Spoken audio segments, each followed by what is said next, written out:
मेरा दिल कहता है ठोकर खा के वापस आएगी कायनात और देखना तुम्हारे पास आएगी। मेरा दिल अरे नहीं नहीं नहीं, ऐसे नहीं बोलो। वो बस जहाँ रहे खुश रहे। तुम अब तुम कैसे खुश रहोगे? मैं खुश रह लूंगा,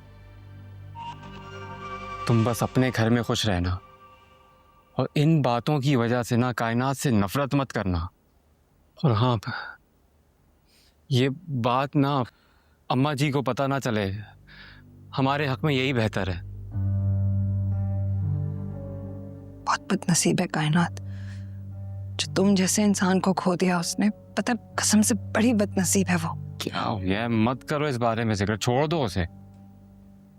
वो मैं तुम्हें कह रही थी ना कि मुझे सब बता दिया। मिर्जा साहब की वसीयत का भी बताया मुझे सुहेल ने। बहुत ही गुस्से में थे वो, हालांकि मैंने उन्हें समझाया भी कि वसीयत में ऐसी कौन सी बात है जिसकी वजह से इतना गुस्सा किया जाए। सबको दिया गया है ना। पर पता नहीं अब तुम कानूनी जबान में उन्हें समझाओ ना। ये बात बहुत डिस्टर्ब हो गए सुहेल। उन्हें तो ऐसा लग रहा है जैसे उन्हें आग कर दिया गया है वसीयत से।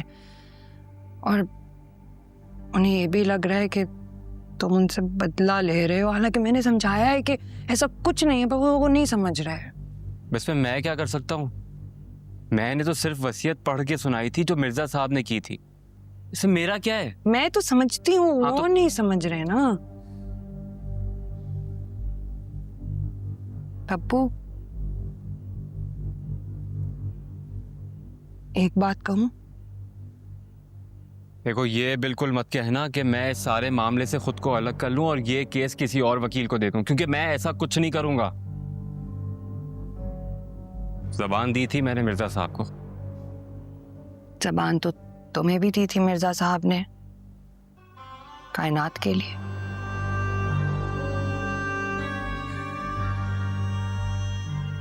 पर कहाँ रखा उन्होंने पास। तुम अपनी जबान का पास रखना। देखो, मैं तो यही कहूंगी कि इस वसीयत के गवाह और जामिन तुम ही बने रहना, ये बहुत जरूरी है। कोई नया होगा तो वो सुहेल को कभी नहीं समझा पाएगा। बस तुमसे यही कहूंगी कि अपने आप को ना इस वसीयत से अलग मत करना। मिर्जा साहब की जबान का पास रखना। खुश रहो मेरे भाई, अल्लाह सब्र दे तुम्हें।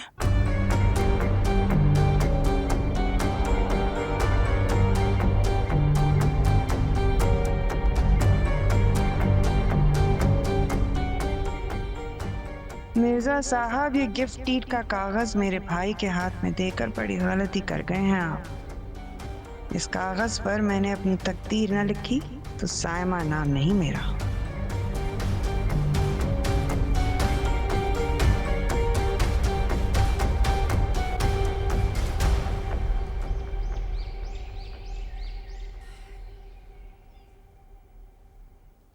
ये ऐसे अम्मा आपने उन लोगों को मना क्यों नहीं कर दिया? हम कैसे कोई तकरीब रख सकते हैं? अब्बा के इंतकाल को भी दिन ही कितने गुजरे हैं। बस बेटा, अगर तुम्हारे अब्बा जिंदा होते तो क्या हीर को बगैर किसी तकरीब के जाने देते? हरगिज़ नहीं। इसीलिए मैंने भी सोचा कि हीर की मंगनी इसी घर से हो, और ये मेरी भी ख्वाहिश है। मेरी ख्वाहिश कुछ और थी।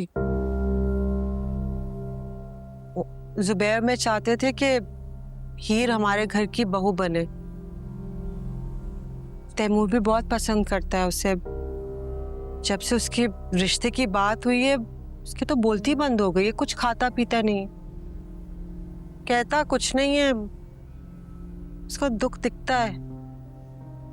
ठीक कहती हो, तैमूर की खामोशी बहुत महसूस होती है, लेकिन जहां बच्ची की खुशी, जहां हीर की मर्जी। जुबैर से कहना बेटा कि शाम को एहसान को बुलवा ले। मैं सोचती हूँ जो चीज जिन दिनों में तय थी वैसे ही हो जाए। सुहेल और साइमा का निकाह हो जाए और एहसान के घर वालों से भी मुलाकात हो जाए। माँ जी आप खुद ही बात करें जुबैर से, मैंने कुछ कहा तो गुस्सा करेगा। चलो, ये तीनों बच्चे बाबर के साथ गए थे, कह रहे थे कोई अदालत का काम है। जी अम्मा, वो तो कब के गए हुए हैं, अब तो आने वाले होंगे। अल्लाह मेरे बच्चों को जोड़े रखे, सलामत रहें, खुश रहें, आमीन। आमीन सुम आमीन।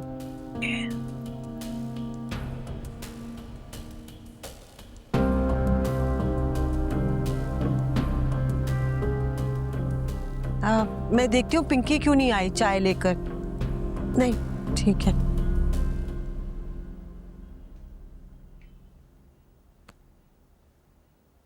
अम्मा एक बार और सोच लें, इतना बड़ा फैसला है। अच्छी तरह सोच लिया है बेटा।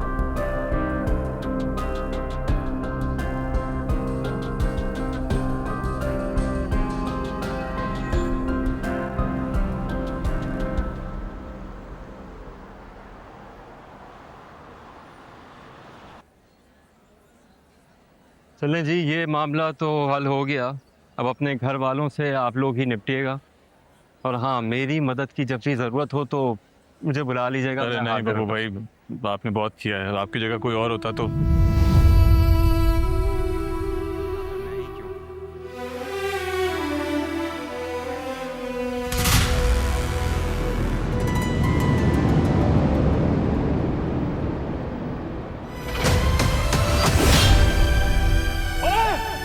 भाई